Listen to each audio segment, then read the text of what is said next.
उम्मीद है आप सभी को दिख रहा होगा। सो फैन बंद कर देते हैं। तो आज हमारी ये सेकंड वीडियो है, इंट्रोडक्शन टू टेरिडोफाइट की बात करते हैं आज हम यहाँ पे। और ये आपको बता दें कि हम बॉटनी सेकंड सेमेस्टर की ये जो वीडियो डाल रहे हैं ना, आप सभी के लिए ही डाल रहे हैं भैया। और सेकंड सेमेस्टर वालों को मैं यह कहना चाहूँगा, भैया सब्सक्राइब कर लो, आगे के सेमेस्टर में भी हम आपके काम में आएंगे। और ये हम जो शॉर्ट रिवीजन में आपको पूरा चैप्टर कंप्लीट करा रहे हैं ना भैया, मात्र 10 से 12 मिनट के अंदर अंदर आपके सारे चैप्टर्स कंप्लीट करा रहे हैं हम। तो हमें भी थोड़ा बहुत कॉम्प्रोमाइज़ करना पड़ता है, घर में मेहमान वगैरह आए, थोड़ा नॉइज़ वगैरह होगा, आपको थोड़ा झेलना पड़ेगा, ज़्यादा नहीं झेलूँगा। तो वीडियो को शुरू करते हैं। आपको सिंपली मैंने इंट्रोडक्शन दे ही दिया है अपना कि मैं हूँ एसपी और आप देख रहे हैं बीएससी व्यू, जहाँ पर हम आपको सारे बीएससी बायोलॉजी के सारे चैप्टर्स पढ़ाने वाले हैं। और अभी फ़िलहाल हमारा चैनल शुरू हुआ है, सो बेसिकली अभी कम वीडियो डली हैं और आगे जाके बहुत सारी डल जाएंगी ज़रूरत के हिसाब से बच्चों की। ठीक है, इंट्रोडक्शन टू टेरिडोफाइट पढ़ते हैं, जो कि बॉटनी का सेकंड चैप्टर है हमारा। टेरिडोफाइट की बात करते हैं तो टेरिडोफाइट होते क्या हैं। टेरिडोफाइट फर्स्ट वस्कुलर क्रिप्टोग्राम्स होते हैं, यानी इनमें जाइलम और फ्लोएम प्रेजेंट होता है। वस्कुलर का मतलब ही जाइलम और फ्लोएम होता है, ठीक है, प्रेजेंट होते हैं, बट सीड्स नहीं बनते। इनका प्लांट बॉडी रूट, स्टेम और लीव्स में डिफ्रेंशिएट होता है, ठीक है। अब इसका एक इंपॉर्टेंट एमसीक्यूज भी बन सकता है, वो है फर्स्ट वस्कुलर लैंड प्लांट, जो कौन से थे, तो वो थे टेरिडोफाइट, ठीक है। डोमिनेंट फेज इसका कौन सा होता है, तो वो होता है स्पोरोफाइट। और साथ ही में आप हमें ये बताइए कि गेमेटोफाइट किसका डोमिनेंट फेज होता है। ये मैंने आपको पिछली वीडियो में बताया था, तो ये मैं आपसे उम्मीद तो रख सकता हूँ कि आप इतना आंसर जरूर देंगे। साथियों आगे बढ़ते हैं। कैरेक्टरिस्टिक्स पढ़ते हैं इसकी। तो कैरेक्टरिस्टिक्स टेरिडोफाइट्स की ट्रू रूट, स्टेम और लीव्स प्रेजेंट होते हैं इसके अंदर। वस्कुलर टिश्यू फुली डेवलप होता है और रिप्रोडक्शन स्पोर्ट्स से होता है और फर्टिलाइजेशन के लिए वाटर ज़रूरी होता है, ठीक है। ये आपको उम्मीद है समझ में आ गया होगा। और 1 सेकेंड, एक कलर चेंज करना चाहिए क्या? Delete, okay fine. टेरिडोफाइट को वस्कुलर क्रिप्टोग्राम्स कहते हैं, ठीक है। ये आपको रट जानी चाहिए। कुछ चीज़ें मैं एमसीक्यूज भी आपको बताते जा रहा हूँ, तो जो कि बहुत ज़्यादा इंपॉर्टेंट है उस टॉपिक से। और बाकी जो मैं बता रहा हूँ ये सब कुछ इंपॉर्टेंट है, कोई भी फालतू की चीज़ मैं आपको नहीं लेके आया हूँ इस बार। अर्ली लैंड प्लांट्स कौन से होते हैं, तो वो होते हैं राइनिया। राइनिया सबसे प्रिमिटिव वस्कुलर प्लांट्स माने जाते हैं। इसमें ट्रू रूट्स और लीव्स एब्सेंट थे, पर सिर्फ डाइकोटोमसली ब्रांच स्टेम होती हैं, ठीक है। 2 डाइकोटोमसली ब्रांच स्टेम होती हैं, ठीक है, टू पार्ट्स में डिवाइड रहती हैं, जो कि Rhynia oldest vascular fossil plant कहलाता है, ठीक है। आगे बढ़ते हैं।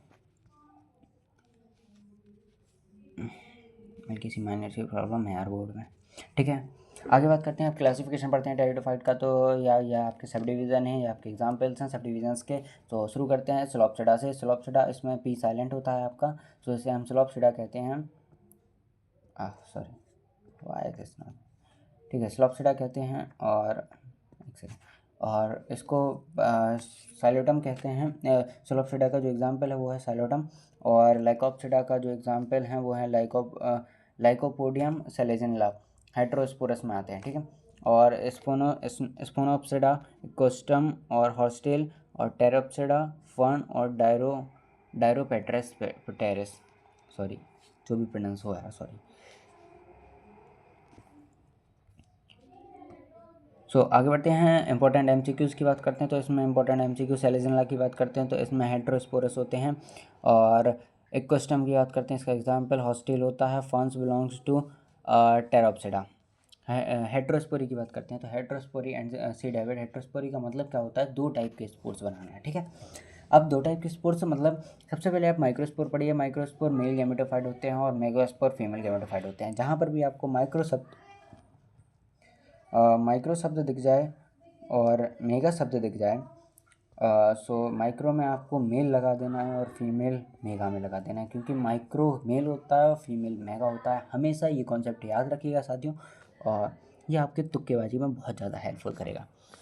सेलेजनला और सेल्विनिया हेट्रोस्पोरस होते हैं। सेलेजिनिया और सेल्विनिया हेट्रोस्पोरस होते हैं। हेट्रोस्पोरी को सीड हैबिट की बिगिनिंग माना जाता है, क्योंकि मेगास्पोर के अंदर फीमेल गैमेटोफाइट डेवलप होने लगते हैं।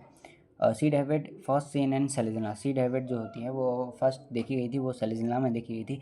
आगे बढ़ते हैं हम स्टीलर एवोल्यूशन की बात करते हैं। तो स्टीलर एवोल्यूशन मेनली 3 प्रकार की होती है। प्रोटोस्टील, सिफनोस्टील एंड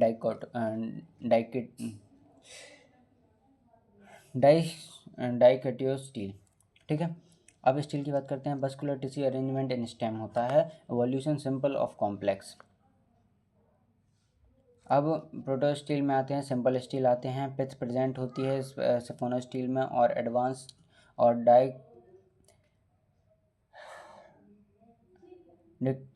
में एडवांस टाइप एंड फंस रहते हैं। ठीक है, इंपॉर्टेंट एमसीक्यू की बात करते हैं तो सिंपलेस्ट स्टील होता है वो प्रोटोस्टील होता है, याद रखिएगा।